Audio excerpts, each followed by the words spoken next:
Welcome to GSR study circle. నా పేరు Rajaiah. GSR study circle ద్వారా ప్రస్తుతం హిస్టరీ ఆన్లైన్ క్లాసులు స్టార్ట్ చేశాము. జిఎస్ఆర్ స్టడీ సర్కిల్ ద్వారా ప్రస్తుతం హిస్టరీ ఆన్లైన్ క్లాసులు స్టార్ట్ చేయడం జరిగింది. ఏపీపీఎస్సి మరియు టీఎస్పీఎస్సికి సంబంధించి వివిధ పోటీ పరీక్షల కొరకు హిస్టరీ ఆన్లైన్ క్లాసులు జిఎస్ఆర్ స్టడీ సర్కిల్ ద్వారా మేము ప్రారంభించాము. సో మనం ఈ క్లాస్ ద్వారా టీఎస్పీఎస్సి నిర్వహించబోతున్న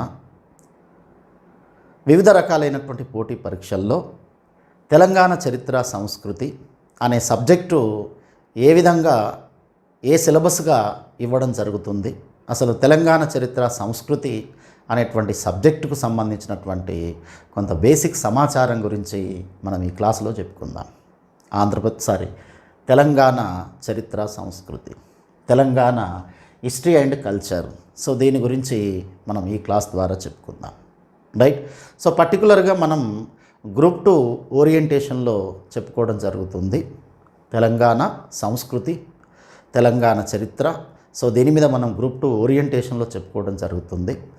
అయితే గ్రూప్ 2 ఎగ్జామ్లో మనకిచ్చినటువంటి సిలబస్ ప్రకారం అయితే గ్రూప్ 2 పేపర్ 1లోను అదేవిధంగా గ్రూప్ 2 పేపర్ 2లోనూ ఈ తెలంగాణ చరిత్ర సంస్కృతి మీద దాదాపుగా 40కి తగ్గకుండా ప్రశ్నలు వస్తున్నాయి. దాదాపుగా 40కి తగ్గకుండా ప్రశ్నలు ఇవ్వడం జరుగుతుంది. సో గ్రూప్ 2 ఫస్ట్ పేపర్లో తెలంగాణ సంస్కృతి వారసత్వం అనేటువంటి టాపిక్ ఉంటుంది. దీని నుండి దాదాపుగా 20 వరకు ప్రశ్నలు వచ్చే అవకాశం ఉంటుంది. అదేవిధంగా గ్రూప్ 2లో సెకండ్ పేపర్లో కూడా తెలంగాణ చరిత్ర గురించిన టాపిక్ ఉంది. దాని మీద దాదాపుగా 20కి తగ్గకుండా ప్రశ్నలు అడిగే అవకాశం ఉంటుంది. అంటే ఈ విధంగా గ్రూప్ 2 మొదటి పేపర్లోను గ్రూప్ 2 రెండో పేపర్లోను తెలంగాణ సంస్కృతి వారసత్వం, తెలంగాణ చరిత్ర అనే టాపిక్స్ను మనకు టీఎస్పీఎస్సి సిలబస్ వాళ్ళు ఇవ్వడం జరిగింది. ఆ సిలబస్ ప్రకారము ఈ తెలంగాణ చరిత్ర సంస్కృతి అనే సబ్జెక్టు నుండి మనకు ఖచ్చితంగా 40 వరకు ప్రశ్నలు వచ్చే అవకాశం ఉంటుంది. ఖచ్చితంగా 40 వరకు ప్రశ్నలు వచ్చే అవకాశం ఉంటుంది. మరి ఈ 40 వరకు వచ్చేటటువంటి ప్రశ్నలను మనం ఏ విధంగా సులభంగా ఆన్సర్ చేయొచ్చు అనే విధానంలో జిఎస్ఆర్ స్టడీ సర్కిల్ ద్వారా ఈ తెలంగాణ చరిత్ర సంస్కృతి అనే సబ్జెక్టు గురించి డీల్ చేయబోతున్నాను.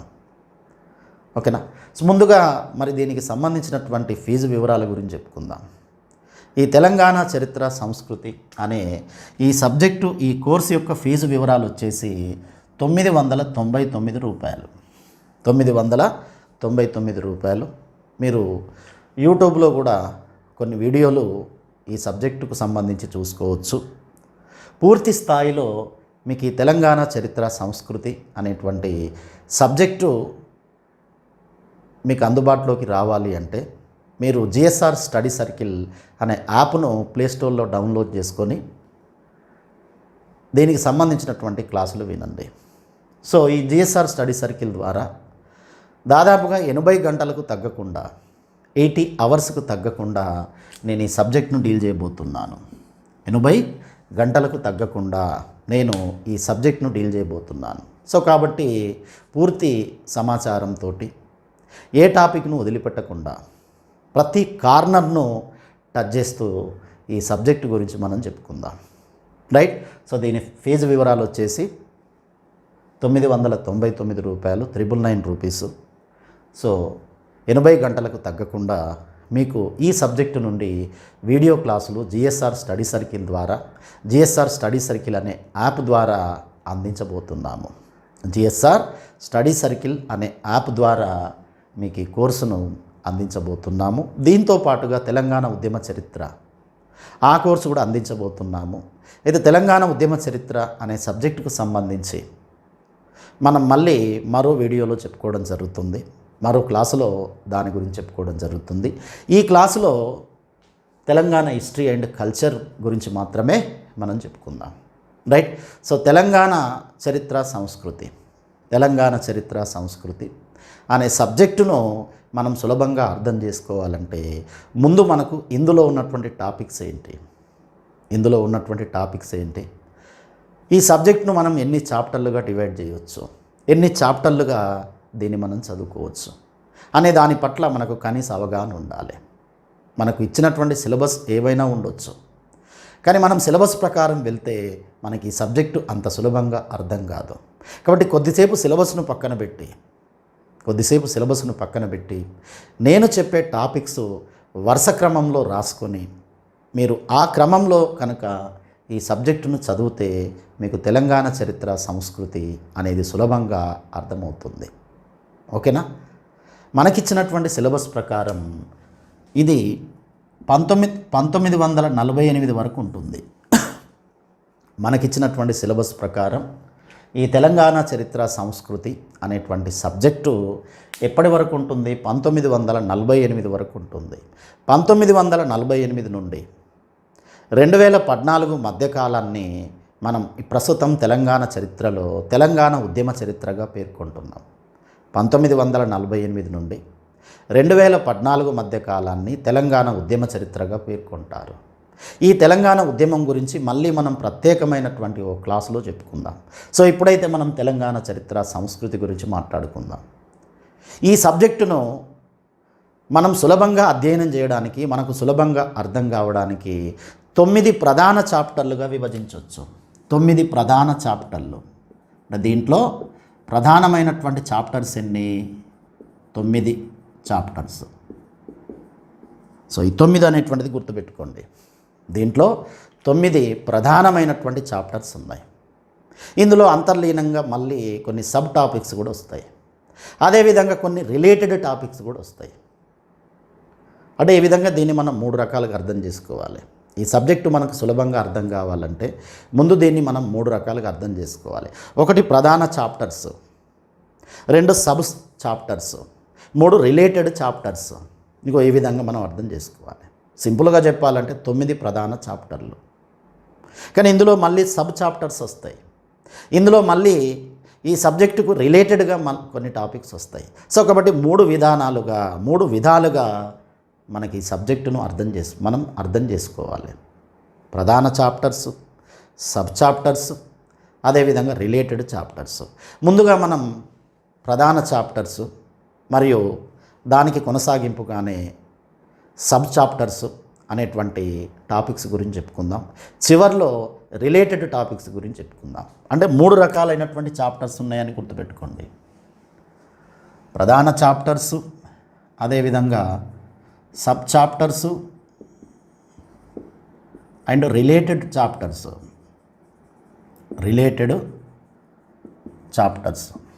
తెలంగాణ చరిత్ర సంస్కృతి 2014 వరకు అనే సబ్జెక్టు మనకు సులభంగా అర్థం కావాలంటే దీన్ని మనం ఏ విధంగా ఇందులో వచ్చేటటువంటి టాపిక్స్ను 3 రకాలుగా మనం వర్గీకరించుకోవాలి. 3 రకాలుగా వర్గీకరించుకొని ఈ విధానంలో కనుక మనం ప్రిపేర్ అయితే మనకి ఈ సబ్జెక్టు చాలా సులభంగా అర్థమవుతుంది. రైట్? ప్రధాన చాప్టర్స్, సబ్ చాప్టర్స్, అదేవిధంగా రిలేటెడ్ చాప్టర్స్. ఇందులో ప్రధాన చాప్టర్సు అండ్ సబ్ చాప్టర్సు ఈ రెండింటి గురించి మనం ముందుగా చెప్పుకుందాం. చివర్లో రిలేటెడ్ చాప్టర్స్ గురించి చెప్పుకుందాం. ప్రధాన చాప్టర్సు, సబ్ చాప్టర్సు ఈ రెండింటిని ముందుగా చెప్పుకుందాం. చివర్లో రిలేటెడ్ చాప్టర్స్ గురించి చెప్పుకుందాం. రైట్? సో ఎన్ని చాప్టర్స్గా దీన్ని డివైడ్ చేయవచ్చు? 9 చాప్టర్స్గా దీన్ని డివైడ్ చేయవచ్చు. రైట్? మరి దీనిలో మొదటి చాప్టర్ ఏంటి? First chapter. దీంట్లో ఫస్ట్ చాప్టర్ వచ్చేసి శాతవాహన పూర్వయుగం. ఫస్ట్ చాప్టర్ వచ్చేసి శాతవాహన పూర్వయుగం. శాతవాహన పూర్వయుగం. శాతవాహన పూర్వయుగం. Before Satavahana age. సో ఇది మన మొట్టమొదటి చాప్టర్ తెలంగాణ చరిత్ర సంస్కృతిలో. మన మొట్టమొదటి చాప్టర్ వచ్చేసి శాతవాహన పూర్వయుగం. శాతవాహన పూర్వయుగం. సో పీరియడ్ పరంగా చెప్పాలి అంటే ఇది అప్ టు క్రీస్తు పూర్వం 230 వరకు ఉంటుంది. క్రీస్తు పూర్వం 230 వరకు ఉన్నటువంటి చరిత్ర అంతా మన తెలంగాణ చరిత్ర సంస్కృతిలో ఏమని పిలువబడుతుంది? శాతవాహన పూర్వయుగం అని పిలువబడుతుంది. ఇక దీంతో మనం సబ్జెక్ట్ను స్టార్ట్ చేయాలి. మన సబ్జెక్ట్ను తెలంగాణ చరిత్ర సంస్కృతి అనేటువంటి సబ్జెక్ట్ను ముందుగా మనం ఏ ప్రధాన చాప్టర్తో ప్రారంభించాలి? శాతవాహన పూర్వయుగం అనే ప్రధాన చాప్టర్తో మనం దీన్ని ప్రారంభించాలి. మరి ఇందులో ఏమైనా సబ్ టాపిక్స్ వస్తాయా? ఇందులో నిజానికి 4 సబ్ చాప్టర్స్ వస్తాయి. శాతవాహన పూర్వయుగం అనేది ఒక ప్రధాన చాప్టర్, మెయిన్ చాప్టర్. దీంట్లో మళ్ళీ మనకు ఒక 4 సబ్ చాప్టర్స్ వస్తాయి. ఈ 4 సబ్ చాప్టర్స్ ఏంటంటే, ఒకటి శిలాయుగం అంటే తెలంగాణ శిలాయుగం, రెండవది తెలంగాణ బృహత్ శిలాయుగం, మూడవది తెలంగాణలో వైదిక జైన బౌద్ధ మతాల ప్రవేశం, నాలుగవది శాతవాహన పూర్వ తెలంగాణ రాజ్యాలు. ఇగో ఈ విధంగా 4 సబ్ చాప్టర్స్ వస్తాయి. దీంట్లో వచ్చే సబ్ చాప్టర్స్ ఏంటి? ఒకటి తెలంగాణ శిలాయుగం. సో తెలంగాణ చరిత్ర నిజానికైతే శిలాయుగంతోనే మొదలవుతుంది. ఇక్కడ శిలాయుగంతో తెలంగాణ చరిత్ర మొదలవుతుంది కాబట్టి ఈ టాపిక్ నేపథ్యంలో తెలంగాణ చరిత్ర సంస్కృతికి ఉన్నటువంటి ప్రాధాన్యత ఏంటంటే, భారతదేశ చరిత్ర సైతం శిలాయుగంతోనే మొదలవుతుంది. సో కాబట్టి భారతదేశానికి ఎంతటి ప్రాచీనమైన చరిత్ర ఉందో తెలంగాణకు సైతం అంతటి ప్రాచీనమైన చరిత్ర ఉంది అని ఇగో ఈ టాపిక్ను బట్టి మనం అర్థం చేసుకోవాలి. సో కాబట్టి తెలంగాణ చరిత్ర కూడా భారతదేశ చరిత్రలాగే అతి ప్రాచీనమైనటువంటిది అని మనం అర్థం చేసుకోవాలి. అయితే ఇక్కడ ఈ టాపిక్ దగ్గర మనం ఒక జాగ్రత్తను పాటించాలి. తెలంగాణ శిలాయుగం గురించి తెలంగాణ శిలాయుగం గురించి చదువుకునే సందర్భంలో ఇక్కడ అభ్యర్థులు పాటించాల్సినటువంటి జాగ్రత్త ఏంటంటే, మనకు ఎలాగో గ్రూప్ 2లో లేక ఇతర పోటీ పరీక్షల్లో భారతదేశ చరిత్ర అనేటువంటి సబ్జెక్ట్ ఉంటుంది కాబట్టి మీరు ముందుగా భారతదేశ చరిత్రలోని శిలాయుగం గురించి చదివి దానికి రిలేటెడ్గా, దానికి కొనసాగింపుగా తెలంగాణ శిలాయుగం గురించి చదవాలి. ఈ 2 టాపిక్స్ను ఒకే దగ్గర ఒకే చోట ఒకేసారి చదివితే మీకు అటు భారతదేశ చరిత్రకు సంబంధించిన శిలాయుగం అర్థమవుతుంది, అదేవిధంగా ఇక్కడ తెలంగాణ చరిత్రకు సంబంధించిన శిలాయుగం అర్థమవుతుంది. అంటే శిలాయుగం దగ్గర మీరు భారతదేశ చరిత్ర అండ్ తెలంగాణ చరిత్ర ఈ రెండింటిని ఒకేసారి చదివితే మీకు సులభంగా అర్థమవుతుంది అని మనం ఖచ్చితంగా చెప్పుకోవచ్చు. ఓకేనా? రైట్. సో శాతవాహన పూర్వయుగం అనేటువంటి మొదటి ప్రధాన చాప్టర్లో వచ్చే సబ్ చాప్టర్ తెలంగాణ శిలాయుగము.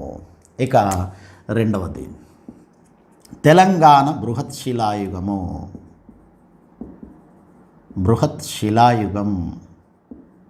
తెలంగాణ బృహత్ శిలాయుగం. సో నిజానికి శిలాయుగం తర్వాత తెలంగాణలో ఒక రకమైనటువంటి సంస్కృతి విలసిల్లింది. ఆ సంస్కృతిని మనం బృహత్ శిలాయుగ సంస్కృతి లేక బృహత్ శిలాయుగం అని పిలుస్తున్నాం. దీన్నే ఇంగ్లీష్లో మెగాలిథిక్ కల్చర్ లేక మెగాలిథిక్ పీరియడ్గా పేర్కొంటారు. మెగాలిథిక్ కల్చర్ లేక మెగాలిథిక్ పీరియడ్గా పేర్కొంటారు. మరి ఎందుకు దీన్ని బృహత్ శిలాయుగం అంటారు? అసలు బృహత్ శిలాయుగానికి ఉన్నటువంటి ఇంపార్టెన్స్ ఏంటి అనేది మళ్ళీ మనం సబ్జెక్ట్లోకి వెళ్ళిన తర్వాత, ఆ పాఠ్యాంశంలోకి వెళ్ళిన తర్వాత దాని గురించి పూర్తి వివరాల గురించి చెప్పుకుందాం. ఇక్కడ కేవలం chapters, sub chapters, related chapters వీటి గురించి మాత్రమే చెప్పుకుంటున్నాం. ఒక రకంగా సబ్జెక్టు గురించి మనం మాట్లాడుకుంటున్నాం, సబ్జెక్టు మీద విశ్లేషణ చేస్తున్నాం అంతే తప్ప ఇక్కడ టాపిక్స్ గురించి చెప్పుకోవట్లేదు. వీటన్నింటినీ ఒక దగ్గర రాసుకొని ఈ వరుస క్రమంలో మీరు తెలంగాణ చరిత్ర సంస్కృతి 1948 వరకు అనే సబ్జెక్టును చదివితే సులభంగా మీకు అర్థమవుతుంది. ఓకేనా? ఇక శాతవాహన పూర్వయుగం అనేటువంటి ప్రధాన చాప్టర్లో వచ్చే 3వ సబ్ చాప్టర్ వచ్చేసి తెలంగాణలో వైదిక జైన మరియు బౌద్ధ మతాల ప్రవేశం, లేక తెలంగాణలో వైదిక జైన బౌద్ధ సంస్కృతుల ప్రవేశం. నిజానికైతే ఈ 3 మతాల సంస్కృతులు ఇవి ఉత్తర భారతానికి చెందినవి. ఉత్తర భారతానికి చెందినవి. బృహశిలాయుగం తర్వాతి కాలంలో లేక శాతవాహనులకు ముందు కాలంలో తెలంగాణలో ఉత్తరాదికి చెందినటువంటి ఈ 3 మతాలు ప్రవేశించాయి. ఈ 3 మత సంస్కృతులు విస్తరించాయి. వీటి గురించి మనం ఇక్కడ చదువుకోవాలి. ఇది శాతవాహన పూర్వయుగం అనేటువంటి ప్రధాన చాప్టర్లో 3వ సబ్ చాప్టర్. రైట్. ఇక ఇందులో 4వ సబ్ చాప్టర్ వచ్చేసి తెలంగాణలో శాతవాహన పూర్వ రాజ్యాలు. తెలంగాణలో శాతవాహన పూర్వ రాజ్యాలు. తెలంగాణలో శాతవాహన పూర్వ రాజ్యాలు.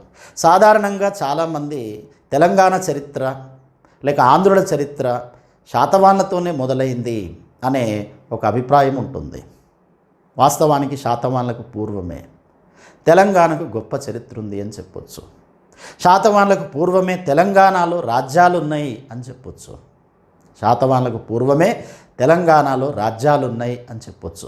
భారతదేశ చరిత్రలో రాజకీయ వ్యవస్థలు ఎప్పుడైతే మొదలయ్యాయో ఇంచుమించుగా అదే సమయంలో తెలంగాణలో కూడా రాజ్యాలు, రాజరిక వ్యవస్థలు ప్రారంభమయ్యాయి.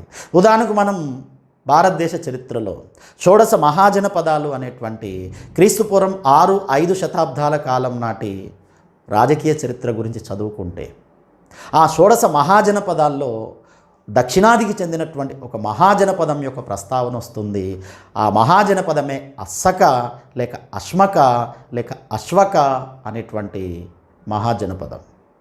సో ఈ అస్సక జనపదం వాస్తవానికి తెలంగాణకు చెందింది. సో కాబట్టి ఉత్తర భారతానికి ఎంతటి ప్రాచీనమైన రాజకీయ చరిత్ర ఉందో తెలంగాణకు సైతం అంతటి ప్రాచీనమైన రాజకీయ చరిత్ర ఉంది అని చెప్పడానికి ఈ టాపిక్ను మనం నిదర్శనంగా చూపించవచ్చు. సో కాబట్టి శాతవాహనులకు పూర్వమే రాజ్యాలు ఉన్నాయి. శాతవాహనులకు పూర్వమే తెలంగాణలో రాజ్యాలు ఉన్నాయి. మరి ఆ రాజ్యాలేంటి, ఆ రాజ్యాలకు ఉన్న ప్రాధాన్యత ఏంటి, అసలు దానికి సంబంధించినటువంటి ఇతర వివరాలేంటి అనే దాని గురించి మళ్ళీ మనం సబ్జెక్ట్లోకి వెళ్ళిన తర్వాత పూర్తి వివరాలతో చెప్పుకోవడం జరుగుతుంది. రైట్. సో ఏ విధంగా తెలంగాణ చరిత్ర సంస్కృతిలో 9 ప్రధాన చాప్టర్స్ ఉంటే వాటిలో మొదటి ప్రధాన చాప్టర్ శాతవాహన పూర్వయుగం. ఈ శాతవాహన పూర్వయుగం అనే ప్రధాన చాప్టర్లో 4 సబ్ చాప్టర్స్ వస్తాయి. మొదటిది తెలంగాణ శిలాయుగం, 2 తెలంగాణ బృహత్ శిలాయుగం, 3 తెలంగాణలో వైదిక, జైన, బౌద్ధ మతాలు వాటి యొక్క సంస్కృతుల ప్రవేశం, విస్తరణ. ఇక 4వది తెలంగాణలో శాతవాహన పూర్వ రాజ్యాలు. ఆ రాజ్యాలేంటో మళ్ళీ మనం ప్రత్యేకంగా సబ్జెక్ట్లోకి వెళ్ళిన తర్వాత చెప్పుకుందాం. రైట్. శాతవాహన పూర్వయుగం యొక్క పీరియడ్ ఏంటి అంటే అప్ టు BC 230 క్రీస్తుపూర్వం 230 వరకు, క్రీస్తుపూర్వం 230 వరకు ఉన్నటువంటి కాలాన్ని తెలంగాణ చరిత్ర సంస్కృతిలో మనం ఏమని పిలవాలి? శాతవాహన పూర్వయుగం అని పిలవాలి. రైట్. ఇక 2వ ప్రధాన చాప్టర్ వచ్చేసి శాతవాహన యుగం. 2వ ప్రధాన చాప్టర్ శాతవాహన యుగం. 2వ ప్రధాన చాప్టర్ వచ్చేసి శాతవాహన యుగం. రైట్. సో మీరు వీటిని రాసుకోండి, వీటిని మీరు నోట్ చేసుకోండి. నేను వీటిని చెరిపేస్తున్నాను, వీటిని నోట్ చేసుకోండి. ఈ ఆర్డర్లో మీరు చదివే ప్రయత్నం చేయండి. ఓకేనా? శాతవాహన పూర్వయుగం, శాతవాహన యుగం. ఇందులో మన 2వ ప్రధాన చాప్టర్ వచ్చేసి శాతవాహన యుగం. మరి శాతవాహన యుగం యొక్క పీరియడ్ ఏంటి అంటే క్రీస్తు పూర్వం 230 నుండి క్రీస్తు శకం 225 మధ్యకాలం. క్రీస్తు పూర్వం 230 నుండి క్రీస్తు శకం 225 మధ్యకాలాన్ని తెలంగాణ చరిత్రలో ఏమని పిలవాలి? శాతవాహన యుగం అని పిలవాలి. ఈ శాతవాహన యుగంలో మనం శాతవాహన సామ్రాజ్యం గురించి, శాతవాహన రాజకీయ చరిత్ర గురించి, శాతవాహన కాలం నాటి పరిపాలనా విధానం, సామాజిక వ్యవస్థ, మత వ్యవస్థ, ఆర్థిక వ్యవస్థ, వాళ్ళ యొక్క సాంస్కృతిక విశేషాలు, వీటి గురించిన సమాచారం మనం శాతవాహన యుగంలో చెప్పుకుంటాం. వాస్తవానికి ఇది చాలా పెద్ద టాపిక్. నిజానికి ఇది చాలా పెద్ద టాపిక్. సో దీని గురించి మనం పూర్తి వివరాలు సబ్జెక్ట్లోకి వెళ్ళిన తర్వాత చెప్పుకుందాం. రైట్. ఇక మూడో ప్రధాన చాప్టర్ అయితే ఈ రెండో దాంట్లో సబ్ చాప్టర్స్ ఏమీ రావు. రెండో దాంట్లో శాతవాహన యుగంలో సబ్ చాప్టర్స్ ఏమీ రావు. మొత్తం శాతవాహన యుగమే వస్తుంది. శాతవాహన సామ్రాజ్యం, శాతవాహన రాజులు, ఇక వీళ్ళే శాతవాహన యుగంలో మనకు ప్రధానంగా వస్తారు. ఇందులో సబ్ టాపిక్స్ అంటూ ఏమీ లేవు. ఇక మూడోది వచ్చేసి శాతవాహన అనంతర యుగం. శాతవాహన అనంతర యుగం. అనంతర యుగం. శాతవాహన అనంతర యుగం. క్రీస్తు శకం 225 సంవత్సరంలో శాతవాహన సామ్రాజ్యం అంతరించింది. శాతవాహన సామ్రాజ్యం అంతరించిన తర్వాత తెలంగాణ అటు సీమాంధ్ర ప్రాంతాల్లో కొన్ని చిన్న చిన్న రాజ్యాలు అవతరించాయి. ఆ రాజ్యాలు మరికొంతకాలం పాటు మనుగడ సాగించాయి. ఆ రాజ్యాల పాలనా కాలాన్నే మన తెలంగాణ చరిత్రలో మనం ఏమని పిలవాలి? శాతవాహన అనంతర యుగం అని పిలవాలి. ఇక ఈ శాతవాహన అనంతర యుగం వచ్చేసి దీని పీరియడ్ వచ్చేసి క్రీస్తు శకం 225 నుండి క్రీస్తు శకం 225 నుండి క్రీస్తు శకం 600 వరకు. క్రీస్తు శకం 600 వరకు. సో దీన్ని శాతవాహన అనంతర యుగంగా పేర్కొనడం జరుగుతుంది. మరి శాతవాహన అనంతర యుగం అనే ఈ ప్రధాన చాప్టర్లో వచ్చేటటువంటి సబ్ టాపిక్స్ ఏంటి? దీంట్లో కూడా కొన్ని సబ్ టాపిక్స్ ఉన్నాయి. శాతవాహన అనంతర యుగంలో మనం కొన్ని సబ్ టాపిక్స్ గురించి చదువుకోవాలి. మరి ఈ సబ్ టాపిక్స్ ఏంటి అంటే, ఒకటి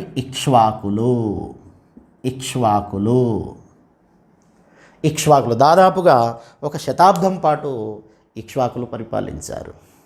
శాతవాహన సామ్రాజ్యం పతనమైన తర్వాత దాదాపుగా 1 శతాబ్దం పాటుగా ఇక్ష్వాకుల పరిపాలన కొనసాగింది. మరి ఇక్ష్వాకులు ఎవరు?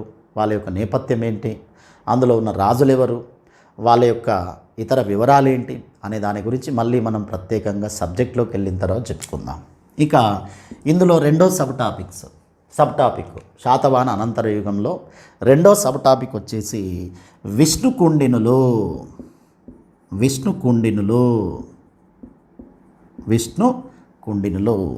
సో ఈ రెండు ఇందులో సబ్ టాపిక్స్. మనకు సబ్ టాపిక్స్. రైట్. ఇది 9 ప్రధాన చాప్టర్లలో 3వ ప్రధాన చాప్టర్. ఇక 4వ ప్రధాన చాప్టర్ వచ్చేసి చాళుక్య యుగం.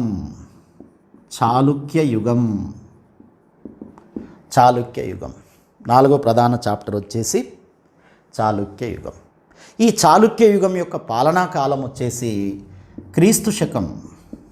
చాళుక్య యుగం యొక్క పాలనా కాలం. సో ఇక్ష్వాకులు, విష్ణుకుండిన్లు ఈ 2 సబ్ టాపిక్స్ను నోట్ చేసుకోండి. ఈ రెండింటిని నేను చెరిపేస్తున్నాను. రైట్. శాతవాహన అనంతర యుగంలో 2 సబ్ టాపిక్స్ వస్తాయి. ఒకటి ఇక్ష్వాకులు, రెండవది విష్ణుకుండిన్లు. సో ఇక మనం చాళుక్య యుగంలోకి వెళ్దాం.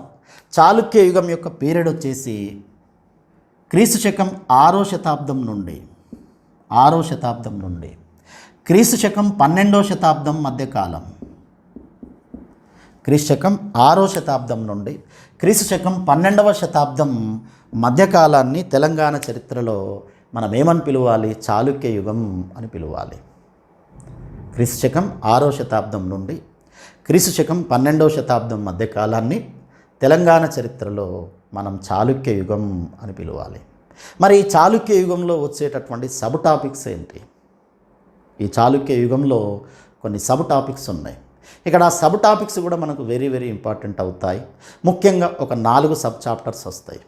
ఆ 4గింటిలో ఒకటి వేములవాడ చాళుక్యులు, రెండవది ముదిగొండ చాళుక్యులు, 3 కందూరు చోడులు, 4 పొలవాస రాజులు.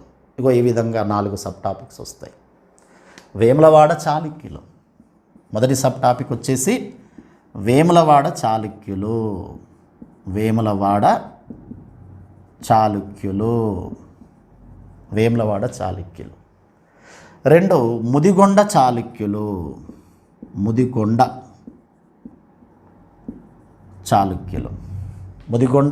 చాళుక్యులు. 3 కందూరు చోడులు, కందూరు చోడులు. 4 పొలవాస రాజులు, పొలవాస రాజులు. రైట్. సో ఈ విధంగా ఇందులో మన 4వ ప్రధాన చాప్టర్ వచ్చేసి చాళుక్య యుగం. చాళుక్య యుగం యొక్క పీరియడ్ వచ్చేసి క్రీస్తు శకం 6వ శతాబ్దం నుండి క్రీస్తు శకం 12వ శతాబ్దం మధ్యకాలం. చాళుక్య యుగంలో వచ్చేటటువంటి సబ్ టాపిక్స్ వచ్చేసి 1 వేములవాడ చాళుక్యులు, 2 ముదిగొండ చాళుక్యులు, 3 కందూరు చోడులు, 4 పొలవాస రాజులు.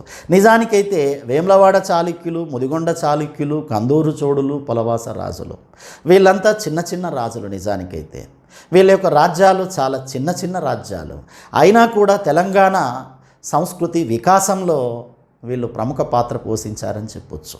తెలంగాణ సంస్కృతి వికాసంలో వీళ్ళ పాత్ర కూడా చాలా గొప్పది అని చెప్పొచ్చు. రాజకీయంగా వీళ్ళకు ప్రాధాన్యత లేకపోయినప్పటికీ సాంస్కృతిక రంగంలో మాత్రం వీళ్ళకు గొప్ప ప్రాధాన్యత ఉంది. ఈ సాంస్కృతిక రంగం మీదనే మనకు ఎగ్జామ్లో ప్రశ్నలు అడిగే అవకాశం ఉంటుంది. ఓకేనా? ఇక మళ్ళీ మనం నెక్స్ట్ చాప్టర్లోకి వెళ్దాం. నెక్స్ట్ ప్రధాన చాప్టర్లోకి వెళ్దాం. 5వ ప్రధాన చాప్టర్. 5వ ప్రధాన చాప్టర్ వచ్చేసి కాకతీయ యుగం. కాకతీయ యుగం. కాకతీయ యుగం. సో ఇది కూడా మనకి ఎగ్జామినేషన్ పాయింట్ ఆఫ్ వ్యూలో వెరీ వెరీ ఇంపార్టెంట్ అవుతుంది. ఇక్కడ చాళుక్య యుగానికి సంబంధించిన ఈ 4 సబ్ టాపిక్స్ రాసుకోండి, నోట్ చేసుకోండి. నేను దీన్ని చెరిపేస్తున్నాను. ఓకేనా? రైట్. కాకతీయ యుగం. అయితే ఇక్కడ మనం కాకతీయ యుగం దగ్గర అర్థం చేసుకోవాల్సినటువంటి మొట్టమొదటి పాయింట్ ఏంటంటే, వాస్తవానికి కాకతీయ రాజులను మనం 2 రకాలుగా పేర్కొంటాం. ఒకటి తొలి కాకతీయ రాజులని, 2 స్వతంత్ర కాకతీయ రాజులని. కాకతీయులను మనం 2 విధాలుగా పేర్కొంటున్నాం. ఒకటి తొలి కాకతీయ రాజులు, 2 స్వతంత్ర కాకతీయ రాజులు. ఈ తొలి కాకతీయ రాజులు సామంతులుగా, సేనాధిపతులుగా పనిచేశారు. ఒక రకంగా తొలి కాకతీయ రాజుల చరిత్ర మనకు చాళుక్య యుగంలో అంతర్భాగంగా వస్తుంది. ఇగో దీన్ని ఇక్కడ మీరు అర్థం చేసుకోవాలి. ఇందాక మనం చాళుక్య యుగం గురించి చెప్పుకున్నాం. చాళుక్య యుగంలో 4 సబ్ టాపిక్స్ గురించి చెప్పుకున్నాం. ఈ 4 సబ్ టాపిక్స్ ఏంటి? వేములవాడ చాళుక్యులు, ముదిగొండ చాళుక్యులు, కందూరు చోడులు, పొలవాస రాజులు. వాళ్ళకు సమకాలీనంగానే తెలంగాణ ప్రాంతంలో కాకతీయులు వెలుగులోకి వచ్చారు. కానీ మొదట్లో కాకతీయులు స్వతంత్ర రాజ్యాన్ని స్థాపించలేదు. వాళ్ళు సేనాధిపతులుగా, సామంతులుగా పనిచేశారు. వాళ్ళనే మనం తొలి కాకతీయ రాజులు అని పిలుస్తున్నాం. ఒక రకంగా తొలి కాకతీయ రాజుల చరిత్ర చాళుక్య యుగ చరిత్రలో అంతర్భాగంగా మనం చూడాలి. ఇగో ఈ విధంగా మనం అర్థం చేసుకుంటేనే ఇక్కడ మనకు కాకతీయుల పీరియడు, కాకతీయులు అర్థమవుతారు. మనం ప్రత్యేకంగా కాకతీయ యుగం అని చెప్పుకుంటున్నాం. నిజానికి కాకతీయ రాజులు 2 రకాలైతే వారిలో మొదటి వాళ్ళను తొలి కాకతీయ రాజులుగా పేర్కొంటారు. తొలి కాకతీయ రాజులు సేనాధిపతులుగా, సామంతులుగా పనిచేశారు. ఈ తొలి కాకతీయ రాజుల చరిత్ర మనం ఎందులో అంతర్భాగంగా చెప్పుకోవచ్చు, లేక ఎందులో అంతర్భాగంగా కొనసాగుతుంది అని మనం అర్థం చేసుకోవాలి. చాళుక్య యుగంలో అంతర్భాగంగా కొనసాగుతుంది అని అర్థం చేసుకోవాలి. ఎందుకంటే ఇక్కడ కాకతీయ యుగం యొక్క పీరియడ్ వచ్చేసి క్రీస్తు శకం 1000 నుండి క్రీస్తు శకం 1323 మధ్యకాలం. క్రీస్తు శకం 1000 నుండి క్రీస్తు శకం 1323 మధ్యకాలం. ఇక్కడ చాళుక్య యుగం యొక్క పీరియడ్ ఏంటి? క్రీస్తు శకం 6వ శతాబ్దం నుండి 12వ శతాబ్దం మధ్యకాలం. ఇక్కడ కాకతీయ యుగ పీరియడ్ ప్రారంభం ఏంటి? క్రీస్తు శకం 1000 సంవత్సరం లేక 10వ శతాబ్దం. క్రీస్తు శకం 10వ శతాబ్దం నుండి 1323 వరకు కాకతీయుల పాలన ఉంటుంది. సో కాబట్టి కాకతీయులను మనం 2 రకాలుగా విభజించుకోవాలి. తొలి కాకతీయులని, స్వతంత్ర కాకతీయులని. ఆ తొలి కాకతీయుల చరిత్ర చాళుక్య యుగంలో అంతర్భాగంగా కొనసాగుతుంది అని మనం అర్థం చేసుకోవాలి. ఓకేనా? రైట్. సో ఈ విధంగా 9 ప్రధాన చాప్టర్స్ ఉంటే 5వ ప్రధాన చాప్టర్ వచ్చేసి కాకతీయులు లేక కాకతీయ యుగం.